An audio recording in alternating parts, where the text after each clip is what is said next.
1-800-8000.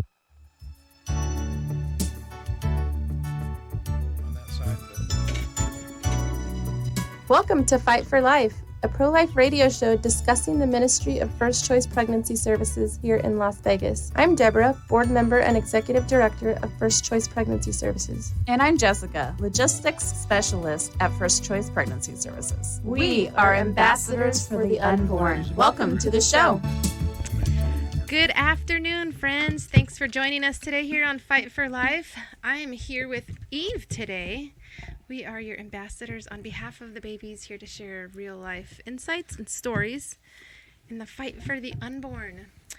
We have some special people here with us today. We have Sir David Flippo, and we have Noah, his campaign manager, that are going to be diving into conversation with us today. But before we do that, I'm going to let Eve give you the weekly stats.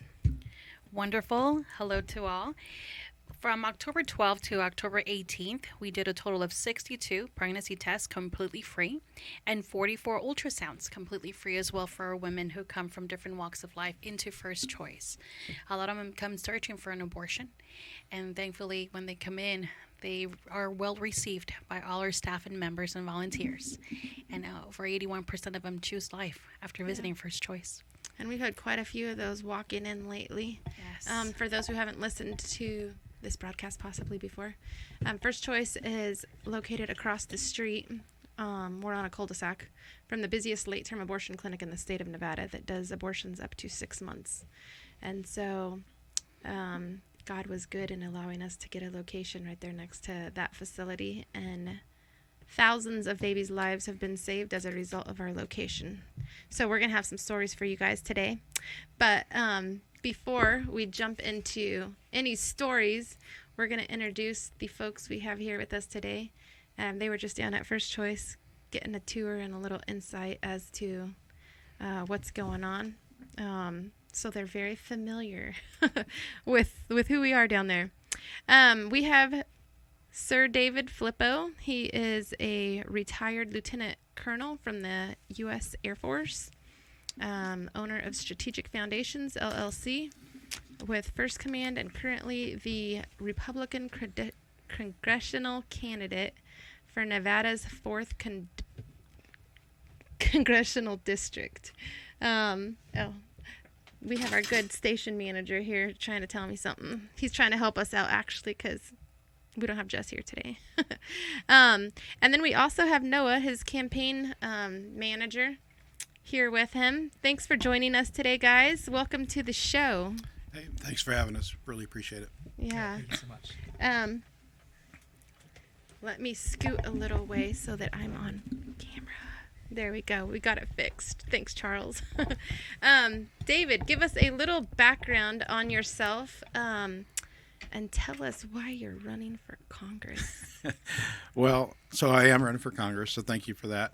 When I look at the race, and I decided about a year ago to get into this race, I looked at my background to see if I was the right person to represent Nevada in the Congressional 4th District.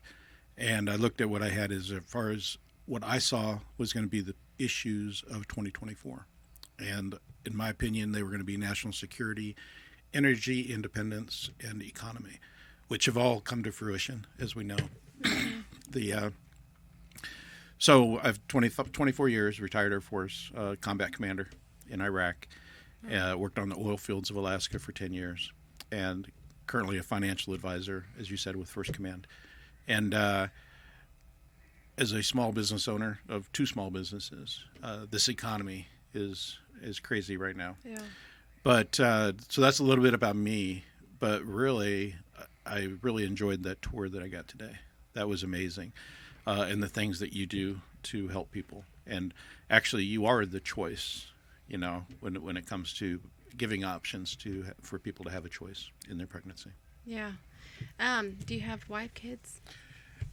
I do. I am married. I have 2 kids. Make sure you plug your wife and I your know, kids. I know, right?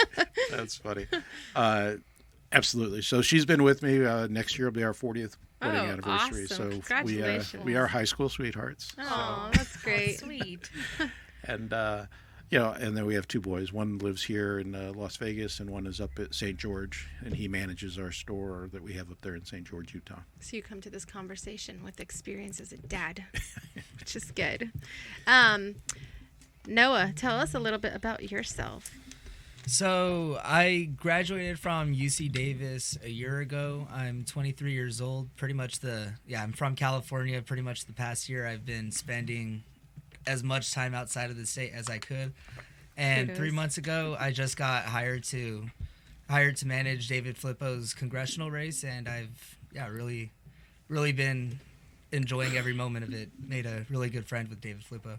I met him just recently, and I was so impressed and encouraged to see somebody young like him out participating and affecting change in the political scene. Oh, yeah. I've lived in California my whole life. I know everything that's wrong with it, and I tell people there's a reason why I'm here and not there. David, you guys just came to our banquet recently.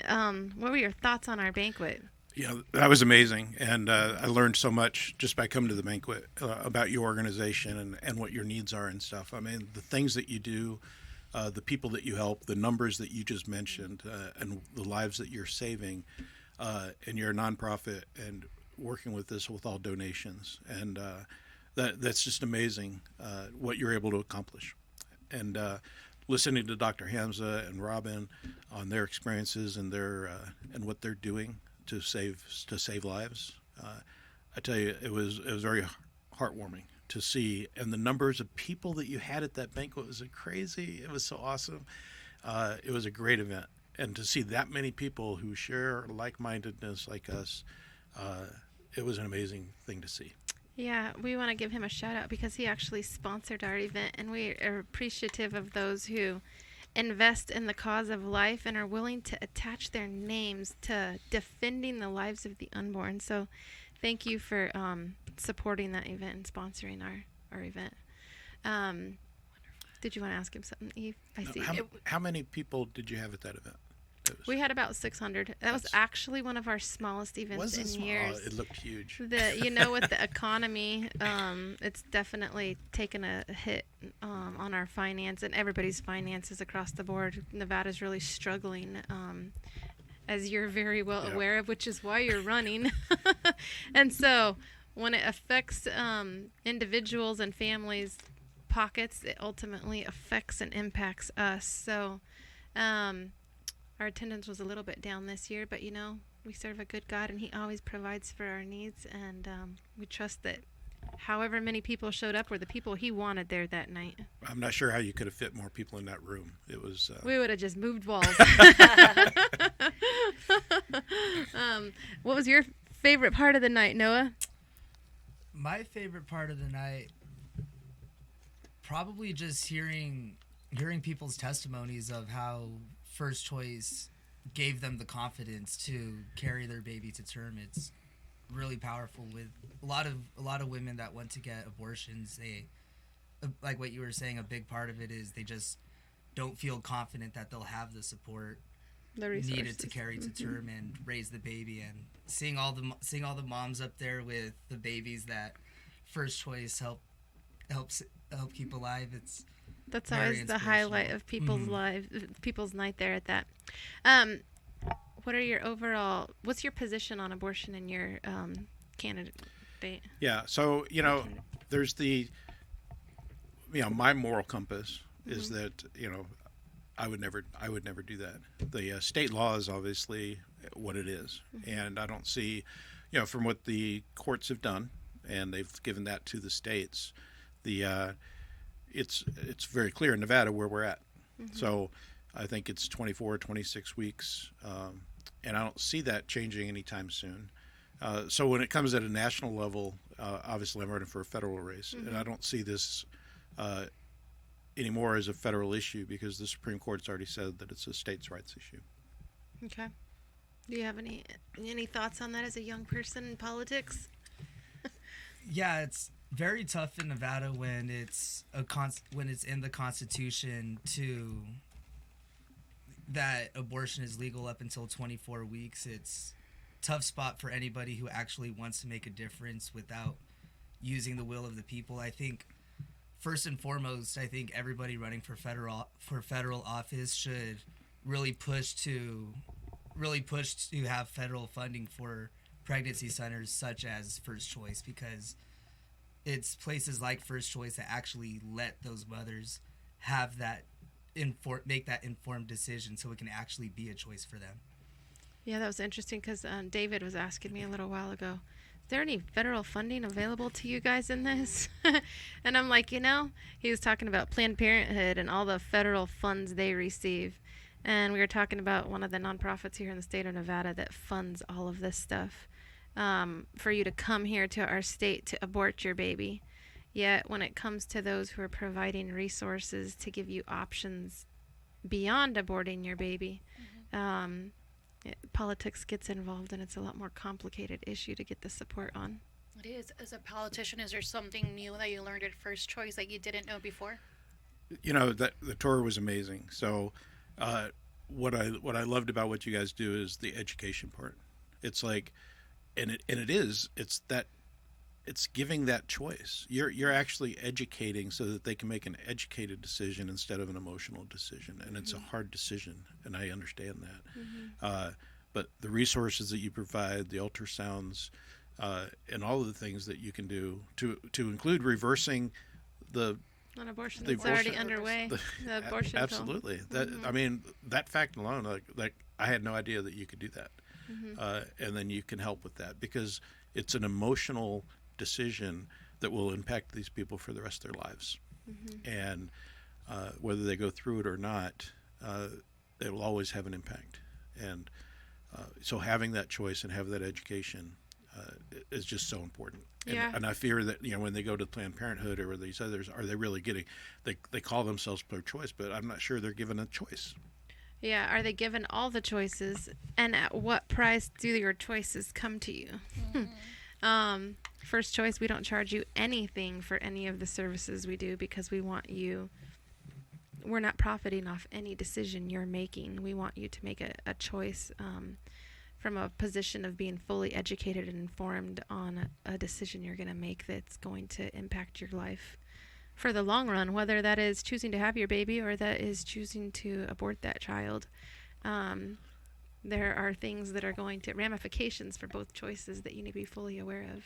Right. I mean, you can choose the option, but you cannot choose a consequence.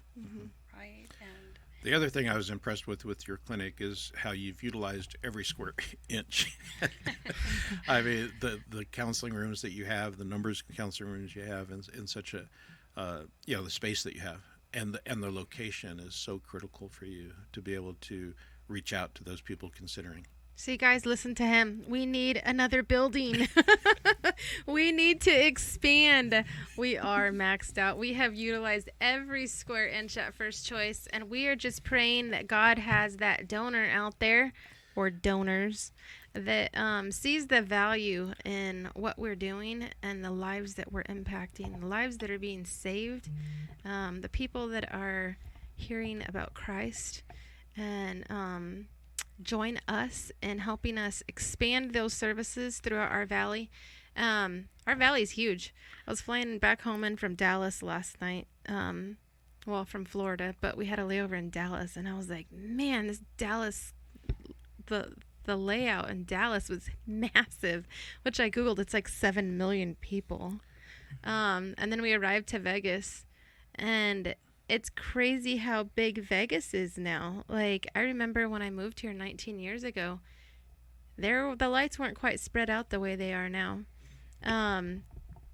But for there to only be 2 pregnancy centers in town, as I'm flying in last night and seeing how spread out Vegas is now, we definitely need more centers spread out in this valley to reach people that need the options that we're offering, because both of us are pretty much within a couple miles of each other right now. So, something that caught me off guard, my jaw dropped, was the numbers of positive and negative tests that you guys go through. And I'm looking at your basket there with all the positive tests, and I think my comment to you is, so is that for like a month or a year? And you're like, no, that's like this week. And I was like, oh my God, that was a lot of positive tests, the negative tests that you guys go through? Yeah, so the ladies were in the conference room putting together the positive packets for those ladies, the resources to give out. And he saw them, stacked them in a basket, and he said, he asked if it was for a long period of time. And I said, oh, no, that's for like 2 days. Because of what you mentioned now that every state will determine whether it's legal or not legal. We're getting patients from out of state. Mm-hmm. You know, I mean, it's so common to receive them from Texas, Utah, Arizona, Florida, because you just came from Florida. Mm-hmm. They're willing to do the flight all the way to Las Vegas. And when they come with the decision of going through an abortion, it's not an easy decision. They come with burden, on their shoulders. And we receive it with open arms and a place where we're going to go ahead and provide them, as you mentioned, all the education and give them all of their life options. And we're not taking not even one penny. On the contrary, not only do we give them all the options, we also provide them the gospel. Mm-hmm. And that's an awesome thing that you guys have in your back pocket now with your influence, that you guys can advocate on behalf of the babies. We advocate on behalf of the babies in some way. They're on the front line. I always say it's an honor and a privilege to be in a position where you can advocate for those who have no voice.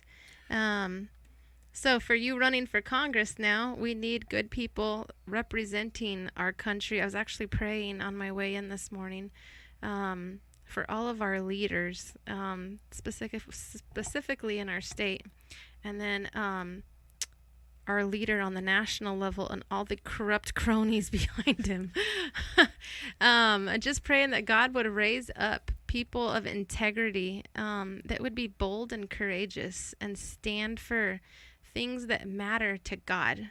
Ultimately, we're here for such a short period of time on earth. And really what all that matters is what awaits us after this and how we live our lives in light of eternity. And so to have the opportunity that you have now on a larger stage, to be able to not only advocate for the lives of the unborn, but for issues that matter. There's so much stuff going down across the board right now that if somebody would have told you 5 years ago this is what America was going to be like, you'd be like, you're out of your mind. Or maybe not, because of who was president at the time. Actually not. That was a good president at the time. Before that. So that's good that God's given you a position right now that you can try and affect some change that's positive on behalf of everybody. So I thank you for the tour, because I think everybody needs to be open-minded on this. And I hope if any of the other politicians and candidates running on either side of the party, you need to educate yourself, and you need to come in and see what you guys do, right? Your doors are open to all of us, and I appreciate that. Or if you're a constituent out there and you want your representative to come out and get a tour, call them and tell them to come out, because please. Just like the women that come in to educate themselves to make that tough decision and that choice, we as their representatives, whether it's at the state level or federal level, we need to come in, and if you don't understand it from the ground, and you don't understand what your facilities look like and how limited you are and how you need to expand, how can we help you? And if we don't get the politicians out here to understand that, to get the governor out here, the governor is amazing on the education stuff and everything. And there's so many things that we need to do. And we need everybody to tour your facility to understand what you're dealing with and how you're giving people a real choice. Yeah, thanks for bringing that up, actually, because even with him touching on that, even if you are on the other side of this issue, we would love for you to come down with an open mind just to see what we're doing and let us tell you what we're doing without somebody else telling you what we're doing. I was telling him earlier how last year I went on the local KNPR radio show with the opposite side that was not by any stretch of the imagination on the side of life. And it's important in our day and age that people sit down and have conversations like the adults that we are and agree to disagree. It's healthy to have a conversation and to understand other people's points of views, their perspectives. You don't have to agree with it, but it's still important for you to have understanding and a knowledge. People need to be open-minded. Yeah. And when you're closed-minded and you're not willing to at least hear the other side, then you're not educating yourself, and then you're not acting out with full information. You know, I heard I think it was the radio the other day about Elizabeth Warren and how they've invited her to pregnancy centers up in Massachusetts where she represents. And her handlers are like, absolutely not.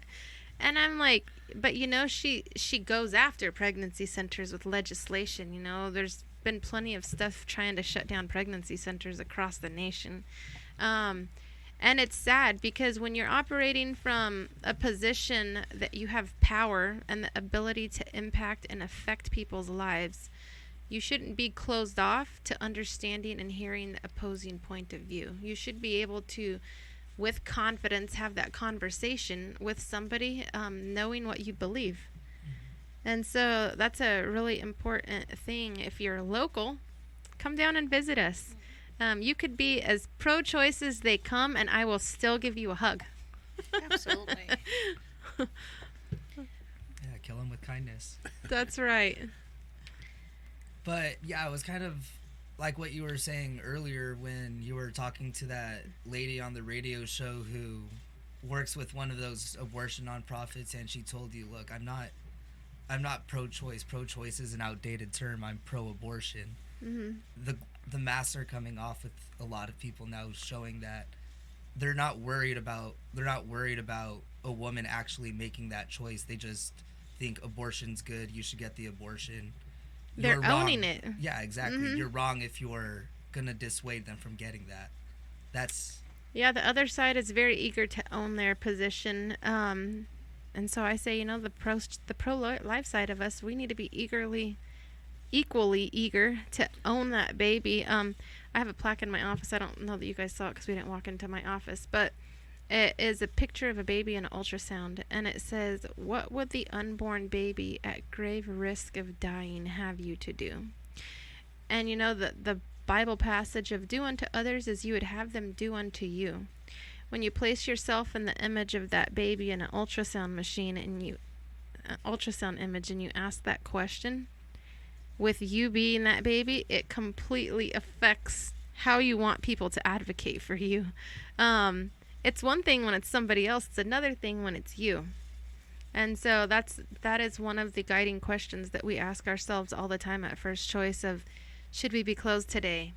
No, because if that baby's mom is driving down the street and the abortion clinic is open, that baby does not want our doors to be locked. They want us to be open to be able to advocate on their behalf.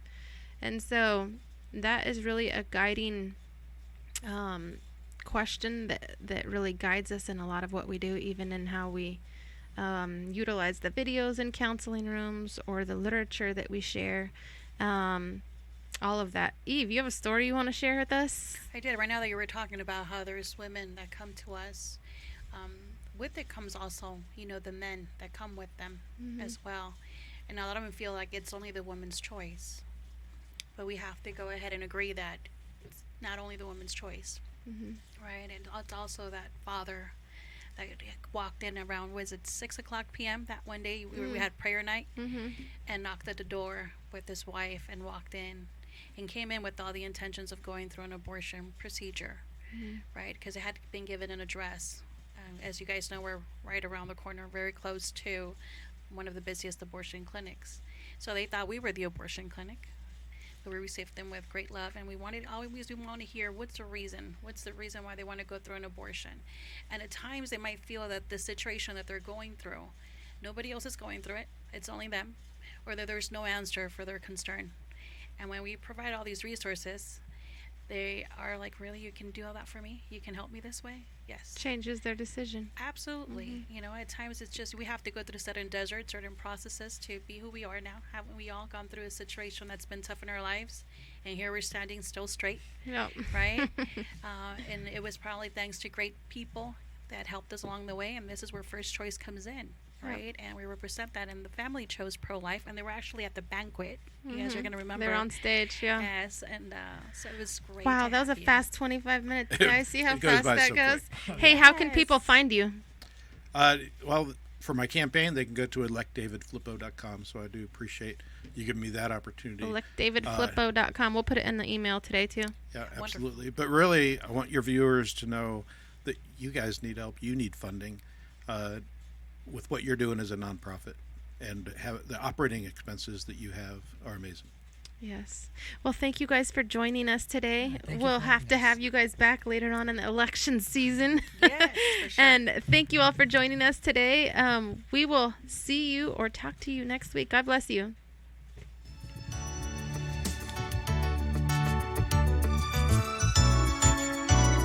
Thanks for joining your ambassadors for the unborn on the Fight for Life radio today and every Thursday on KKVV 1060 AM, the best news radio, the gospel airship. If you'd like to support the cause of saving unborn babies, or if you have a question you'd like us to answer on the air, go to fcpsfriends.org or call us at 702-294-CARE. Again, that number is 702-294-2273. On behalf of his little ones, thank you and God bless. From the Salvation Army, welcome to Heartbeat,